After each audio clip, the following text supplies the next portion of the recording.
Bismillah ilahi puɗɗoɗen yimre meɗen e joom gueɗal julene e annabi ɓamtuɗo l'islamu haaleri ran wital jetten ceerno meɗen Cheikh Tidiane labɗo ɓamtuɗo ngal dental Madina Gounass ɓeltoɗe em dañi ceerno joom gueɗal ndewene e o ceerno meleke ɓen ɓallade Allahu wona ɓural.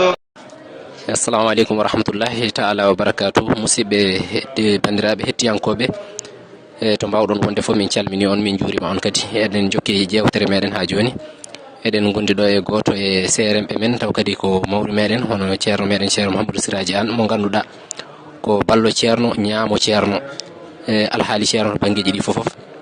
Eyi eɗen gari ɗo e makko gam barkenorade konguɗe makko yidde hennude ɗum julɓe ɓe. ɗum noon ceerno Siraji eɗen ɗo e nder Maroc zawiya Sidina Cheikh, eyi alhaali ziyara o won gueɗe kewɗe ko feeñi hen e kawseji Allah, e bandiraɓe kadi ina cohla ɓe keɓani arde ga ɓe humpitade ko woni ga, e kadi emin ñaagui kadi wasiya minen yonta hande o, saabu en jii sukaɓe batti ittede e ɗariga tijaniya o ina nanne e gueɗe goɗɗe, e min ñaagui noon ne mbasito ɗum min e minen génération hande o holno min poti wade e ɗariga tijaniya o. Konngol ari hen yasma ceerno Siraji. Assalamu aleykum wa rahmatullahi ta'ala wa barakatuhu. En jetti Allah no moƴƴi e oɗo ziyara mo ganduɗa Allah ina addi en ɗo, eɗen gardi e ceerno meɗen juurade Cheikhna Ahmad Tidiane radiyallahu ta'ala anhu.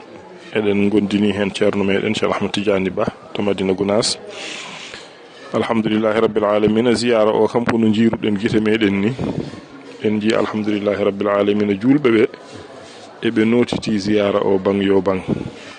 Won ummiɓe Sénégal, won ummiɓe Mauritanie, won ummiɓe Mali, won ummiɓe Côte d'Ivoire, won ummiɓe Gabon, won ummiɓe France, won ummiɓe Amérique, won ummiɓe Angleterre, won ummiɓe Zaïre, ɓe fofof, won ummiɓe Espagne, fofof ina ngari tawtorede ziyara o, juurodade e ceerno, juurodade e makko Cheikhna Ahmad Tidiane radiyallahu ta'ala anhu. Nde wonno goto fof na wawi arde juuro, kono noon arsiginede arde juurade tawa aɗa wondinimo kanko ceerno, ɗum ne kadi ko gueɗal gongal.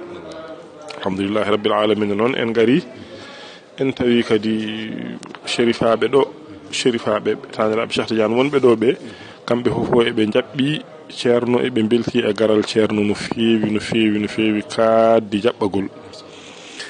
Kadi eɓe belliti ceerno e zawiya he, zawiya ko zawiya makko, galle ko galle makko. Kala no golliranno to Madina Gounass e to galle makko eɓe bellitimo yo gollir noon ɗo. ɗum noon ko gueɗal manggal ngal ganduɗa Allah ina rokki ngal ceerno.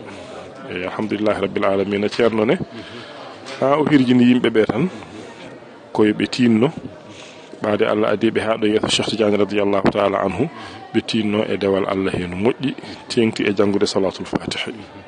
Ɓe tinno kadi e rende hurum nokku o, e rende kadi hurum joom nokku o. Waɗi alhamdulillah rabbil alamin ko weltare noon mawde, sabi no ziyara o feeñiri ni goto fof ina tini e ɓernde mum, ina faami e haqqille mum wonde kañum wonko ɓeydori e oɗo ziyara. ɗum goto fof ina andi ɗum. Noon en jettiri ɗum Allah. Cheikh Ahmad Tidiane radiyallahu ta'ala anhu noon ɗum ko Allah rokki ɗum ko, ɗum ko Allah tan andi ɗum e nelaɗo mum sallallahu alayhi wa sallam. ɗum waɗi eɗen jetti Allah no feewi e tawtorede oɗo ziyara. eɗen moƴƴini jortoto Allah goto e men fof, sabi barke oɗo ziyara ma Allah moƴƴinan ɗum alhaali muɗum fofof, aduna mum e lahara mum fofof. Alhamdulillahi rabbil alamin. Machallah ceerno Siraji, kaɗo haala tan e kam wawi yonde bandiraɓe naftoro ɗumen, kono noon min gandi kadi temps o ne raɓɓiɗi, kono noon min jiiɗi kadi woda tan ko ɓeydanɗa amin hen e wasiya mo mbasitoɗa amin e ko to banggue ɗariga tijani o, ko ɓuuri hen kadi hawnade e garagal ngal to banggue leyɗele Europe ɗo. En jii ko ɓuuri hen hewde ko sukaɓe, te hol sukaɓe, saabu sukaɓe hande ko kañum en gonoyta mawɓe janggo. En jii hande noon ko ɓen sukaɓe goni e yaltinede e ɗariqa o ina nanni e gueɗe goɗɗe. Bismillah ilahi puɗɗoɗen yimre meɗen e joom gueɗal julene e annabi bamtuɗo l'islamu haaliri ran wital jetten ceerno meɗen Cheikh Tidiane labɗo bamtuɗo ngal dental Madina Gounass ɓeltoɗe em dañi ceerno joom gueɗal ndewene e o ceerno mbele keɓen ɓallade Allahu wona ɓural